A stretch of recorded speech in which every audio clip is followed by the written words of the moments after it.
اعوذ باللہ من الشیطان الرجیم بسم اللہ الرحمن الرحیم الحمد للہ رب العالمین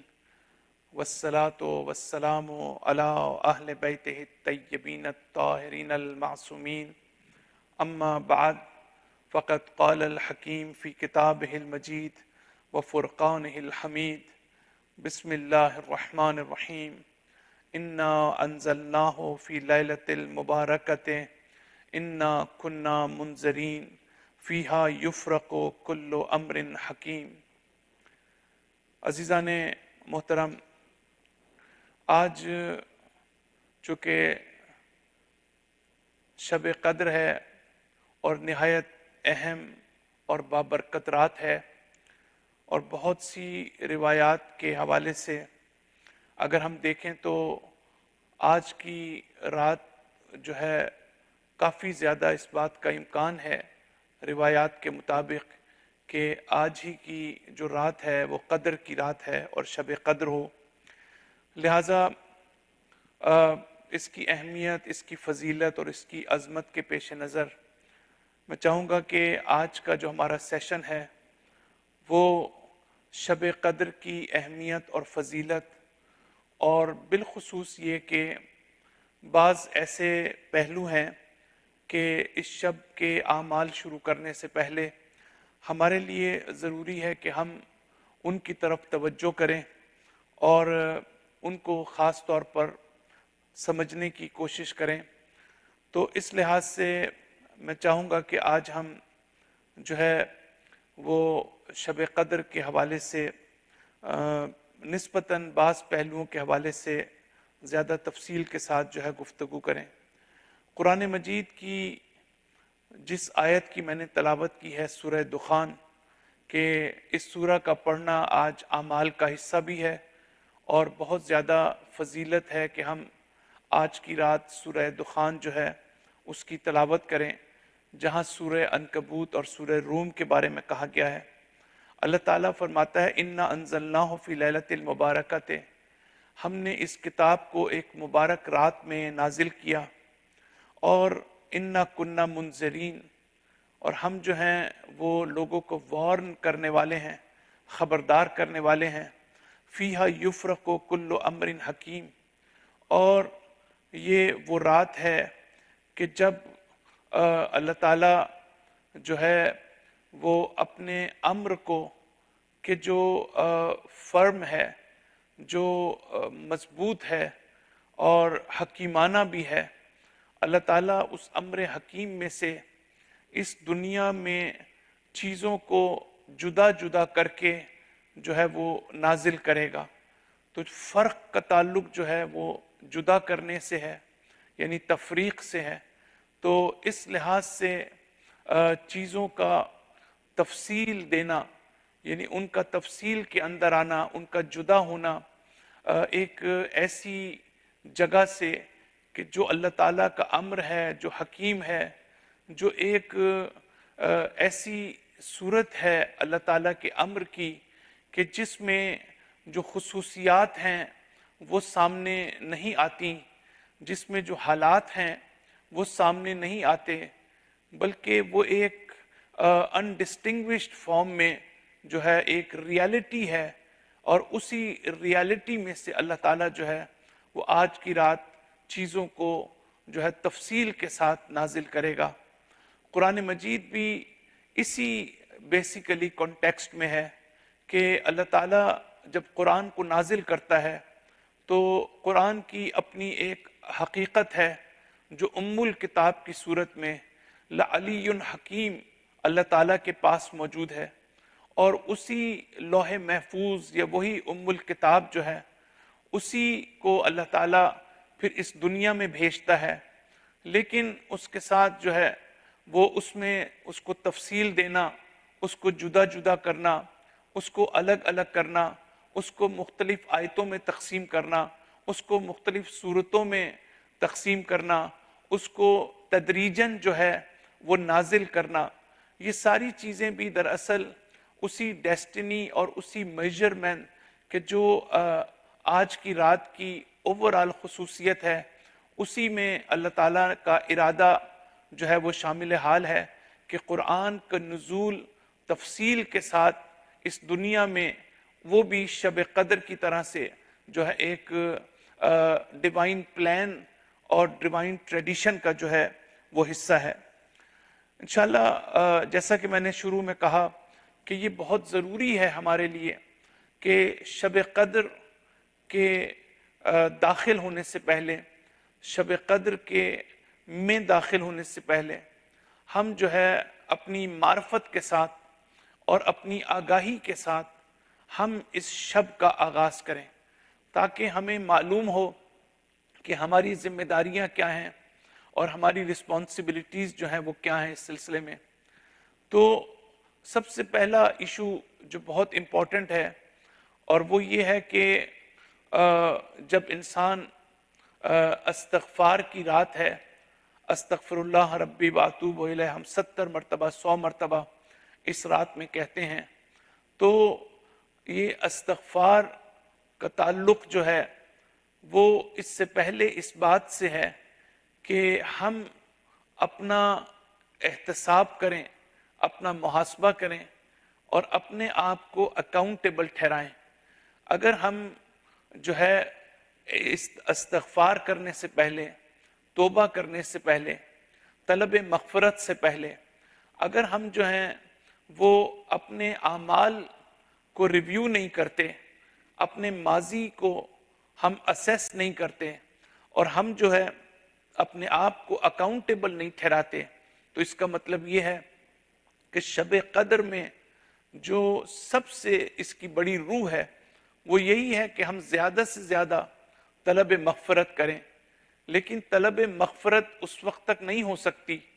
جب تک ہمیں اپنے ڈیفیشنسیز کا اور اپنے گزشتہ گناہوں کا پریسائزلی ہمیں اس کا علم نہ ہو۔ لہٰذا اس لحاظ سے اہم ہے کہ امیر المؤمنین بھی علی علیہ السلام فرماتے ہیں کہ جو شخص اپنا محاسبہ کرتا ہے تو اس میں 2 خوبیاں پیدا ہوتی ہیں اور 2 نتائج اس کے برآمد ہوتے ہیں۔ ایک تو یہ کہ اس کو اپنے نقص و عیب، اپنی کمزوریاں اور اپنی شارٹ کمنگز کا اس کو پتہ چل جاتا ہے، اور دوسرا یہ کہ وہ اپنے گناہوں پر احاطہ کر لیتا ہے۔ گناہوں پر احاطے کا مطلب یہ ہے کہ انسان کو اپنے گناہوں پر گرفت ہوتی ہے، یعنی جو گناہ اس نے انجام دیا ہے اس کو پریسائزلی اس کو پتہ ہوتا ہے کہ اس نے کون سا گناہ کس وقت انجام دیا ہے۔ ایسا نہیں ہے کہ وہ اپنے آپ کو دھوکہ دے، اپنے آپ کو فریب میں مبتلا کرے اور اپنے آپ کو جسٹیفائی کرنے کی کوشش کرے۔ یہ ہے مطلب کہ چاروں طرف سے اپنے گناہوں کو گھیر لینا، ان پر مسلط ہونا اور ان کے بارے میں صحیح آگاہی اور صحیح معرفت کا ہونا۔ یہ وہ چیز ہے کہ 2 خوبیاں انسان میں پیدا ہوتی ہیں جب انسان اپنا جو ہے وہ محاسبہ کرتا ہے۔ سورہ اسراء کی آیات ہیں 13 سے 15 تک۔ میں سمجھتا ہوں کہ شب قدر کے حوالے سے ہم سب کے لیے ضروری ہے کہ قرآن مجید میں جو اصول اور پرنسپلز جو ہیں وہ بیان کیے گئے ہیں ان آیات کے اندر، ان پرنسپلز کا تعلق بھی اسی احتساب یا محاسبے یا اکاؤنٹیبلٹی سے ہے کہ جو استغفار سے پہلے ہم سب کے لیے ضروری ہے۔ تو یہ اصول قرآن مجید جو بیان کرتا ہے، ان اصولوں کو اپنے سامنے مد نظر رکھنا جو ہے وہ ہماری ذمہ داری ہے۔ اللہ تعالیٰ ارشاد فرماتا ہے کہ کل انسان الزمناہ طائرہ فی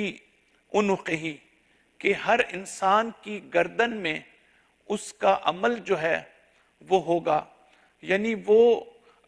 اس سے جدا ہونے کے قابل نہیں ہوگا۔ تو اس لحاظ سے قرآن یہاں یہ میسج دینا چاہتا ہے کہ عامل سے، جو عمل کرنے والا ہے، اس سے کبھی بھی وہ جدا نہیں ہو سکتا۔ اس دنیا میں ہر چیز ہم سے جدا ہو جائے گی، روپیہ، پیسہ، دولت اور ثروت ہم سے الگ ہو جائے گی، ہماری اولاد ہم سے الگ ہو جائے گی،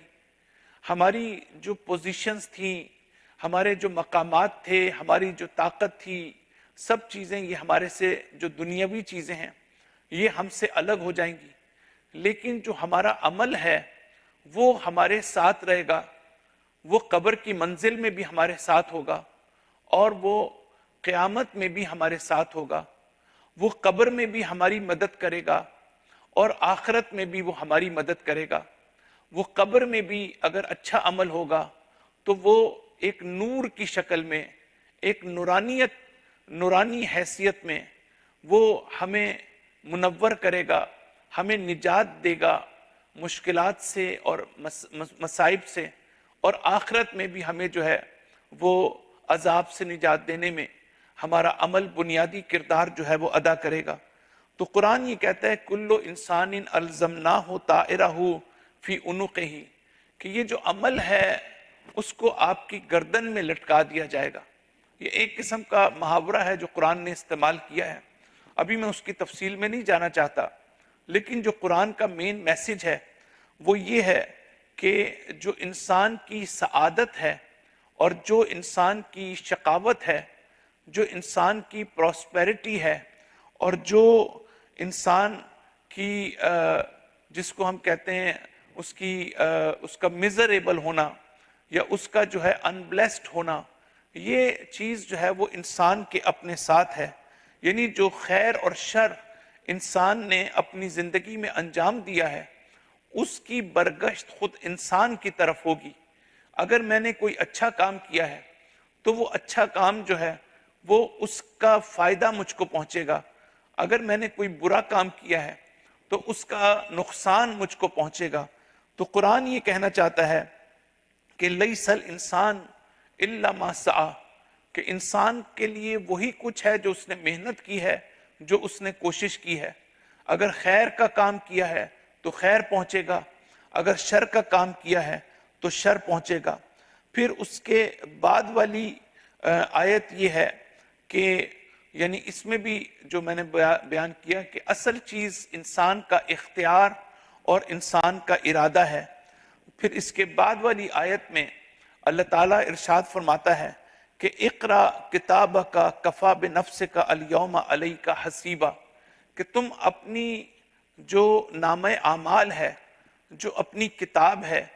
اس کو تم خود پڑھو، تم اس کا خود مطالعہ کرو۔ کفا بنفسک الیوم علیک، یہی تمہارے لیے کافی ہے۔ حسیبا، یعنی تمہیں کسی اور کی ضرورت نہیں ہے کہ وہ آ کر تمہارا حساب کتاب لے اور آ کر تمہارے جو ہے وہ محاسبہ کرے، بلکہ یہ کتاب ہی خود تمہارے لیے کافی ہے کہ تمہیں اکاؤنٹیبل ٹھہرائے اور پھر تمہیں اس کا جو ہے وہ نتیجہ بھگتنا پڑے۔ تو اس کتاب میں جب ہم دنیا میں کسی کتاب کو کھولتے ہیں تو ہمیں اس میں الفاظ نظر آتے ہیں، ہمیں اس میں جو ہے وہ لائنز اور خطوط نظر آتے ہیں، جس کو ہم سطر کہتے ہیں، سطور ہمیں اس میں نظر آتی ہیں۔ لیکن یہ کتاب ایسی ہے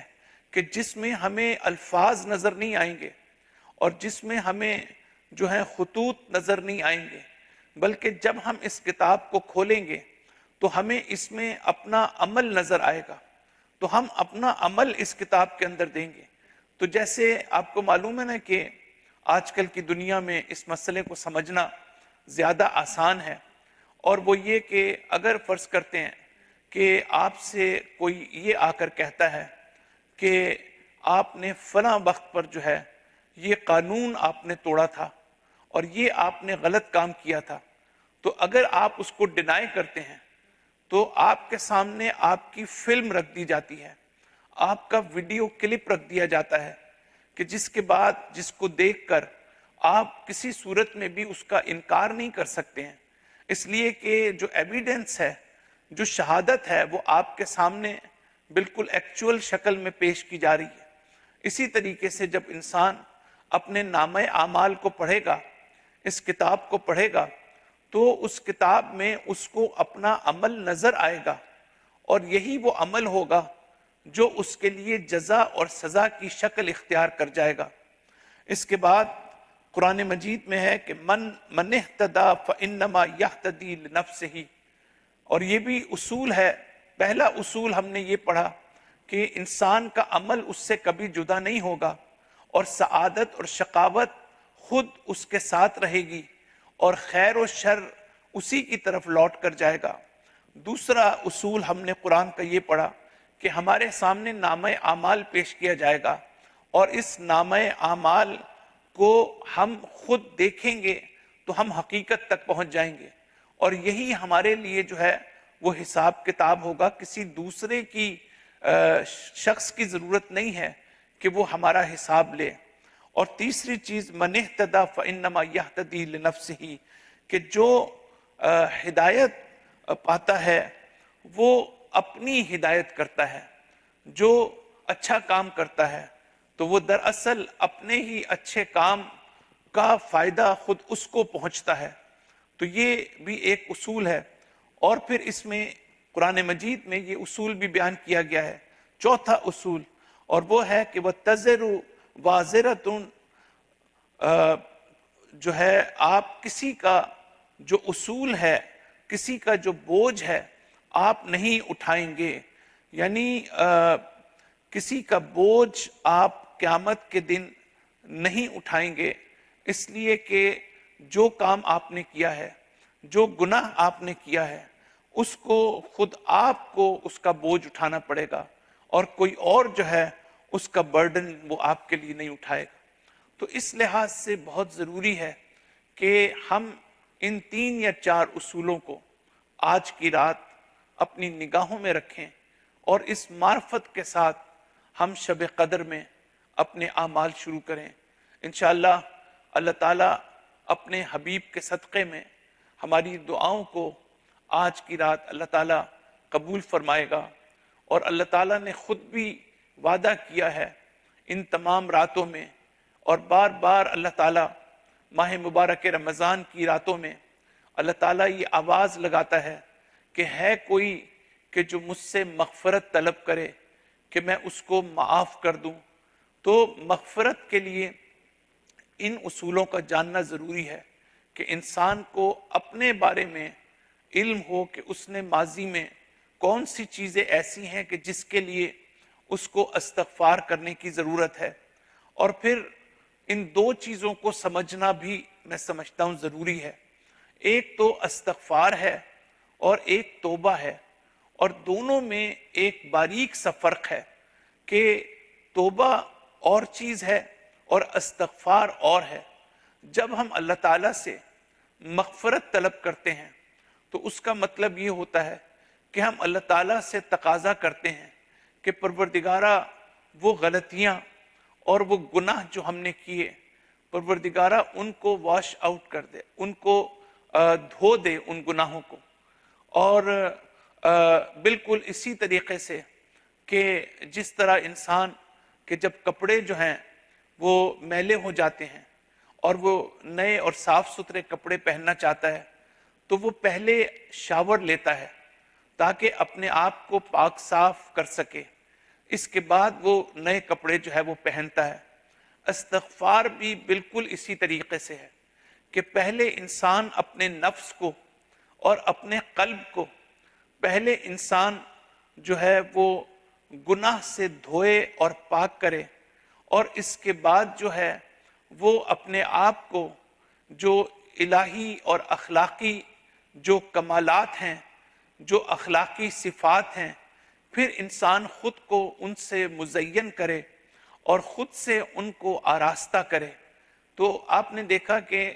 پہلے آپ کو اپنے آپ کو پاک صاف کرنا ہے، پہلے آپ نے اپنے آپ کو کلین کرنا ہے، اور اس کے بعد آپ کو الہی اور اخلاقی صفات جو ہیں ان کو اپنانا ہے۔ تو توبہ جو ہے وہ دراصل اللہ کی طرف رجوع کرنے کا نام ہے۔ اللہ کی طرف رجوع کرنے کا مطلب یہ ہے کہ ہم اب اللہ کی طرف رجوع کر رہے ہیں، اور اللہ کی طرف رجوع کرنے کا مطلب یہ ہے کہ اللہ کی جو صفات ہیں ہم چاہتے ہیں کہ وہ صفات کہ جو صفات کمال ہیں، جو دراصل اللہ تعالیٰ کے کمالات ہیں، ہم چاہتے ہیں کہ وہ کمالات ہماری ذات میں آ جائیں اور ہم ان کی ریفلیکشن ہماری ذات میں ہونا شروع کر دیں۔ تو توبہ دراصل دوبارہ اللہ کی طرف واپس جا کر ہم توحید اور ایمان سے اپنے آپ کو آراستہ کرنا چاہتے ہیں. اور یہ ہے وہ میکنزم کہ جس کو میں سمجھتا ہوں کہ ہمارے لیے ضروری ہے کہ ہم اس رات میں ان 2-3 باتوں کی طرف توجہ کریں، ان اصولوں کی طرف توجہ کریں کہ جو ہمارے لیے ضروری ہیں. شب قدر کی 23ویں رات جس کی بہت زیادہ اہمیت ہے، جب اللہ تعالیٰ کہتا ہے کہ اِنَّا أَنزَلْنَاهُ فِي لَيْلَةٍ الْمُبَارَكَةٍ، ہم نے مبارک رات میں اس قرآن کو نازل کیا. اور پھر اللہ تعالیٰ سورہ اِنَّا أَنزَلْنَا میں، سورہ قدر میں اللہ تعالیٰ فرماتا ہے کہ اِنَّا أَنزَلْنَاهُ فِي لَيْلَةِ الْقَدْرِ وَمَا أَدْرَاكَ مَا لَيْلَةُ الْقَدْرِ لَيْلَةُ الْقَدْرِ خَيْرٌ مِّنْ أَلْفِ شَهْرٍ. یہ رات جو ہے وہ 1000 راتوں سے بہتر ہے. یعنی اللہ تعالیٰ نے یہ بھی جو ہے وہ تقدیر کا حصہ ہے. یعنی جب ہم اس رات میں یہ بات کرتے ہیں کہ اللہ تعالیٰ ہماری تقدیر لکھے گا، اللہ تعالیٰ ہمارے مقدرات کو متعین اور معین کرے گا، اور یہ میجرمنٹ کی جو ہے وہ رات ہے، تو اللہ تعالیٰ ہماری جو ڈیسٹنی ہے اس پورے سال میں جو بھی ہمارے ساتھ پیش آئے گا، جو بھی حادثہ ہے، جو بھی واقعہ ہے، جو بھی سعادت اور شقاوت کا جس چیز سے تعلق ہے، جو بھی خیر اور شر جس کا ہمیں اس پورے سال میں جس میں ہمیں سامنا کرنا پڑے گا، ان تمام کا فیصلہ جو ہے وہ خود اس رات میں کیا جائے گا. لیکن اس رات کا 1000 راتوں سے بہتر، 1000 مہینوں کی عبادت سے بہتر ہونا، یعنی 80 برس کی عبادت ایک طرف اور آج کی رات کی عبادت ایک طرف. یعنی گویا اگر ہم دوسرے تمام سالوں میں اس رات کو چھوڑ کر اگر ہم عبادت کرتے ہیں تو 80 سال بعد ہم اس قابل ہوں گے کہ ہم جس جگہ پر پہنچیں گے وہ ہم ایک رات میں ہم اس جگہ پر پہنچ جاتے ہیں. تو یہ اللہ تعالیٰ نے یہ بھی ایک تقدیر لکھی ہے اس کائنات کی، یہ بھی اللہ تعالیٰ کا ارادہ ہے، یہ بھی اس تفصیل کا حصہ ہے جو اللہ تعالیٰ اس کائنات میں آج کی رات دے گا. کہ اللہ تعالیٰ نے اس رات کو وہ برکت عطا کی ہے، اللہ تعالیٰ نے اس رات کو وہ طاقت عطا کی ہے، اللہ تعالیٰ نے اس رات کو وہ قوت عطا کی ہے کہ جو شخص اس رات میں جو ہے وہ عبادت کرے گا تو اس کی عبادت کو اللہ تعالیٰ 80 برسوں کی عبادت کے برابر قرار دے گا. تو یہ ایک چیز کہ جس کو ہمیں بہرحال پتہ ہے اور یہ تقدیر الہی کا حصہ ہے. لیکن اس سے زیادہ اہم بات جو میں چھوٹے چھوٹے پوائنٹس کی صورت میں آج جن کو میں بیان کرنا چاہتا ہوں، اور وہ یہ کہ اس رات میں جو ہماری عبادت ہے اس عبادت کے 2 حصے ہیں. ان 2 حصوں کو ہمارے لیے سمجھنا بہت ضروری ہے. یعنی ایک حصہ اس کا تعلق جو ہے ہماری اس عبادت کے آغاز سے پہلے ہے، ہمارے اعمال کے شروع کرنے سے پہلے ہے. یعنی ہم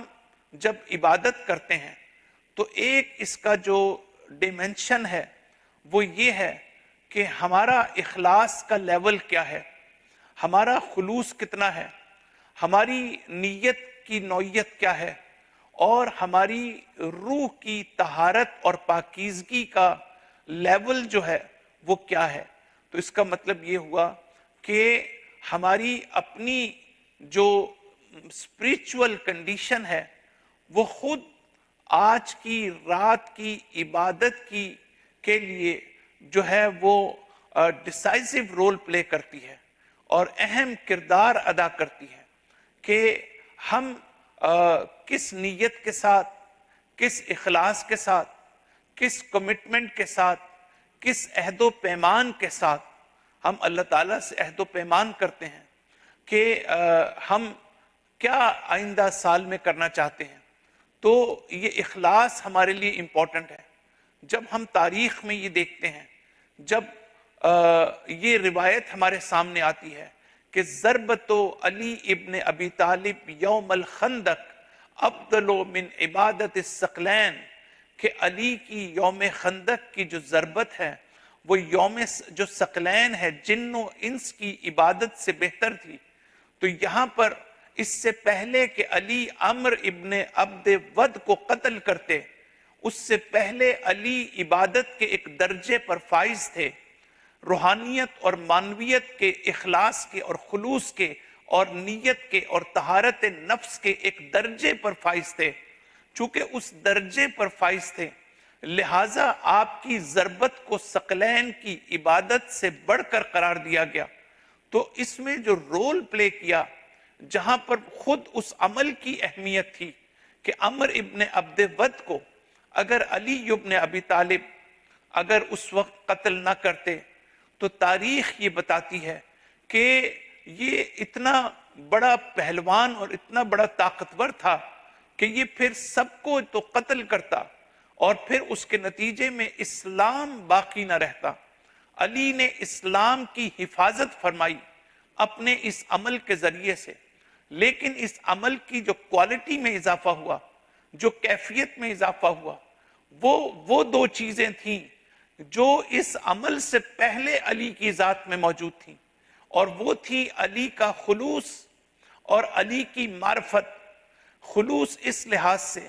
کہ اس عمل میں کہیں غیر خدا شامل نہ ہو جائے، کہیں کوئی ایسی نیت شامل نہ ہو جائے جس میں میری ذاتی جو رجحان ہے، میری جو اپنی ڈیزائر ہے، وہ اس کے اندر شامل نہ ہو جائے۔ اس لحاظ سے علی کا اخلاص اور پھر علی کی معرفت، یہ دونوں چیزیں مل کر انہوں نے ان کے عمل کو جو ہے وہ انتہائی زیادہ اہم بنایا۔ تو آج کی رات جس امپورٹنٹ نقطے کی طرف میں اشارہ کرنا چاہتا ہوں وہ یہ کہ ہمارا سارا فوکس جو ہے ہو سکتا ہے عمل کے اوپر ہو، یقیناً وہ عمل اپنی ذات میں اہم ہے۔ آج کی رات جب ہم قرآن کی تلاوت کرتے ہیں، آج کی رات جب ہم قرآن کو اپنے سر پر رکھتے ہیں، آج کی رات جب ہم نماز پڑھتے ہیں، عبادت کرتے ہیں، تو اس عمل میں اور دوسری راتوں کے عمل میں زمین آسمان کا فرق ہوگا، لیکن اس عمل کے ساتھ ساتھ اس عمل اور عبادت سے پہلے ہمیں اپنے خلوص اور اپنی معرفت کے اوپر بھی کام کرنا ہوگا۔ لہٰذا یہ چیز بہت ضروری ہے، اس نقطے کو سمجھنا کہ شب قدر جو ہے اس کا تعلق صرف اس بات سے نہیں ہے کہ اللہ تعالیٰ نے سب چیزیں جو ہیں وہ ملائکہ پر چھوڑ دی ہیں، اور اللہ تعالیٰ نے سب چیزیں جو ہیں وہ آپ کے ظاہری عمل کے اوپر چھوڑ دی ہیں، بلکہ اس میں انسان کا اپنا ایک رول ہے، انسان کا اپنا ایک ارادہ ہے، انسان کا اپنا ایک اختیار ہے، انسان کی اپنی ایک کوشش اور جد و جہد ہے، انسان کا اپنا ایک عہد و پیمان ہے جو اس میں اہم کردار ادا کرتا ہے۔ اگرچہ ہم ظاہری طور پر کہتے ہیں کہ اللہ تعالیٰ اس رات میں ہماری تقدیر کا تعین کرے گا اور ہماری تقدیر لکھی جائے گی، اللہ تعالیٰ ہمارے مقدرات کو ڈٹرمن کرے گا، تو اس کا مطلب ہمارے بعض علماء اس بات کی طرف اشارہ کرتے ہیں کہ اس کا مطلب یہ بھی ہے کہ دراصل یہ رات انسان کے لیے خود ایک بہت بڑی اپرچونٹی ہے، خود ایک بہت بڑا موقع ہے کہ انسان اپنے ہاتھ سے اپنی تقدیر لکھے، انسان اپنے ہاتھ سے اپنے مستقبل کو لکھے۔ اس کا کیا مطلب ہے؟ اس کا مطلب یہ ہے کہ صرف سب کام اللہ نے نہیں کرنا،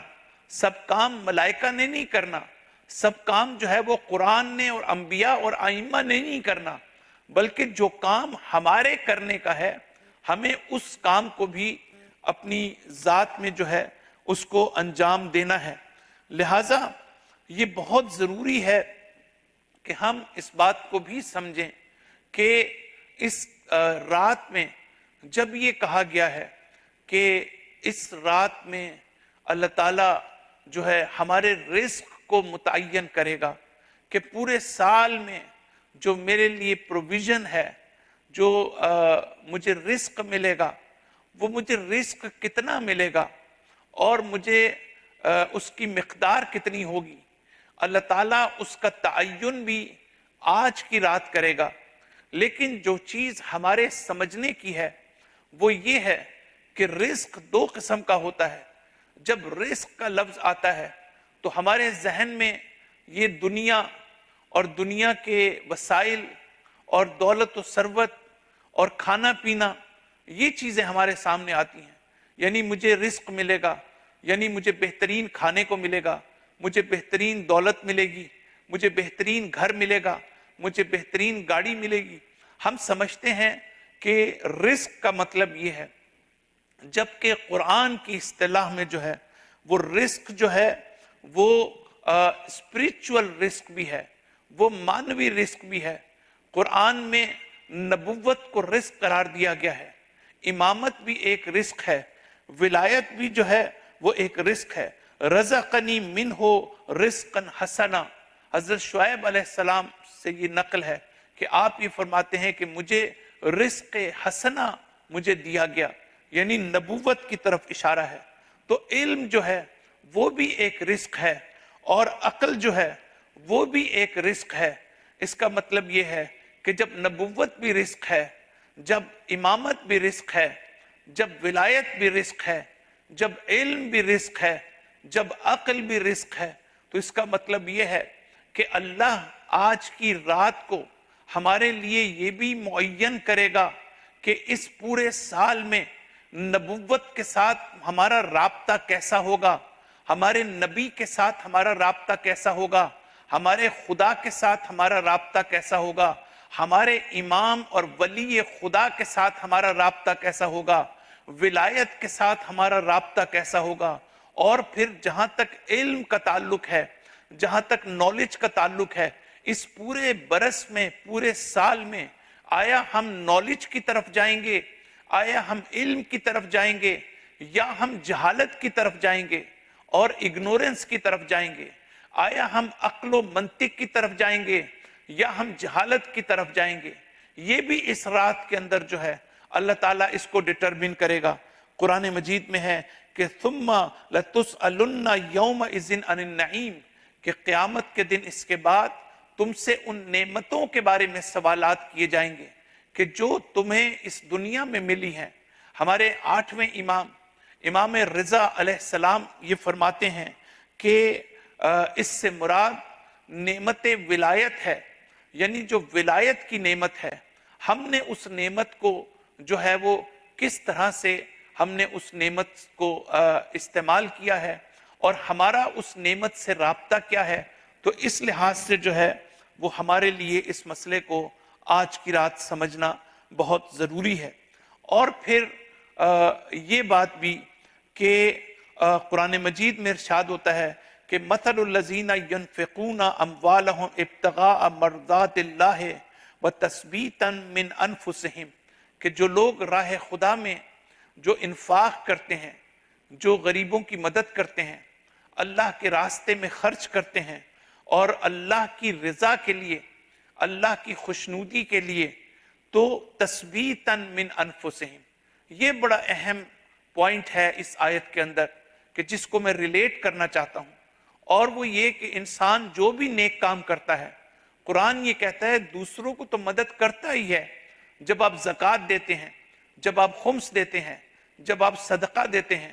تو آپ دوسرے کی مدد کرتے ہیں، یقیناً دوسرے شخص کو مدد پہنچتی ہے، اور اکنومیکلی بھی جو ہے اس کا اوورآل فائدہ ہوتا ہے۔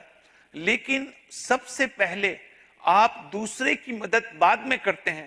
آپ اپنی مدد پہلے کرتے ہیں، آپ اپنے جو پوزیشن ہے آپ اس کو مضبوط کرتے ہیں، تثبیتاً من انفسہم، یعنی اپنی پوزیشن کو مضبوط کرتے ہیں، یعنی راہ خدا میں اپنے آپ کو ثابت قدم رکھنا، یعنی اس معنی میں کہ جب انسان جو ہے وہ ایک چیز جو اس آیت میں خاص طور پر میسج ہے وہ یہ بھی ہے کہ آپ ایک عمل کو شروع کرتے ہیں، تو ہو سکتا ہے کہ آپ کا عمل شروع سے ہی جو ہے اس میں ریا ہو، اس میں آپ شو آف کرنا چاہتے ہوں، تو ظاہر ہے کہ اس عمل کو اللہ تعالیٰ اس انفاق کو قبول نہیں کرے گا۔ اور ایک اور جگہ ایسی ہے کہ جہاں پر آپ کے صدقات باطل ہو جائیں گے، جہاں پر آپ کی جو مدد ہے جو کسی کی کر رہے ہیں وہ اللہ تعالیٰ اس کو باطل کر دے گا، اور وہ ہے کہ آپ جب کسی کو صدقہ دے رہے ہیں، جب آپ انفاق کر رہے ہیں، تب تو آپ کی نیت بہت اچھی تھی، تب تو آپ کے اندر خلوص پایا جاتا تھا، لیکن کچھ عرصے بعد آپ نے دوسرے پر احسان جتانا شروع کر دیا۔ یہ جو آپ احسان جتانے کی کوشش کر رہے ہیں، تو اس کی وجہ سے اگرچہ صدقہ دینے کے وقت آپ میں خلوص تھا، لیکن اللہ اس کو باطل کر دے گا۔ تو اس کا مطلب یہ ہوا کہ عمل کے شروع کے وقت ہمارا خلوص ایک چیز ہے، لیکن عمل کو باقی رکھنے میں، اس خلوص کو باقی رکھنے میں، اس اخلاص کو جاری رکھنے میں، یہ بھی ہمارے لیے بہت زیادہ اہم ہے۔ تو اس کا مطلب یہ ہوا کہ آج چونکہ شب قدر ہے، اور شب قدر جو ہے یقیناً ہمارا ایک ماحول بن چکا ہے، اور ہم بہت عرصے سے ان شبوں کا انتظار کرتے ہیں تاکہ ہم اسپریچولی اپنے آپ کو ڈیولپ کریں۔ ہم اس وقت اپنے اندر اخلاص کا جو لیول دیکھتے ہیں، ہم جو اللہ تعالیٰ سے کنیکٹڈنیس ہے، جو لیول ہم دیکھتے ہیں، اپنے نبی اور امام سے جو ہم رابطہ دیکھتے ہیں، وہ لیول جو ہے ہم دوسرے برس کے دوسرے حصوں میں اور دنوں میں ہمیں وہ محسوس نہیں ہوتا، ہم وہ فیل نہیں کرتے۔ لہٰذا اس رات کو اپنی پوزیشن کو مضبوط کرنا کہ ہم راہ خدا میں ثابت قدم ہو سکیں، اور یہ کہ ہماری جو اسپریچول کنڈیشن ہے وہ صرف اس رات تک محدود نہ ہو، بلکہ یہ آخرت جو ہے وہ سال کے باقی دنوں میں بھی جو ہے وہ باقی رہے۔ تو اس لحاظ سے ہم اپنے آپ کو اس رات میں تیار کریں کہ ہمیں کوئی چیز بھی دنیا کی جو رونقیں ہیں اور دنیا کی جو چمک ہے کہیں اپنی طرف ہمیں نہ کھینچ لے، کہیں ایسا نہ ہو کہ بیماری میں ہم کچھ ہوں اور سلامتی میں کچھ اور ہوں، مشکل میں مصیبت میں کچھ اور ہوں اور آرام اور سکون میں ہم کچھ اور ہوں۔ تو خوشنودی اور اللہ کی رضا جو ہے وہ ہمارے لیے اہم ہے۔ اور آخری نقطہ جو میں چاہتا ہوں کہ آخری 1 منٹ میں آپ تک پہنچاؤں، اور وہ یہ ہے کہ اللہ تعالیٰ یہ کہنا چاہتا ہے کہ میری طرف سے جو کچھ بھی ہے وہ رحمت ہے، میری طرف سے غضب نہیں ہے، لیکن جو چیز تم دریافت کرتے ہو وہاں پر مشکل آتی ہے، وہ کبھی غضب کی صورت میں ہوتا ہے، کبھی رحمت کی صورت میں ہوتا ہے۔ اس رات کو میری طرف سے صرف برکتیں ہیں،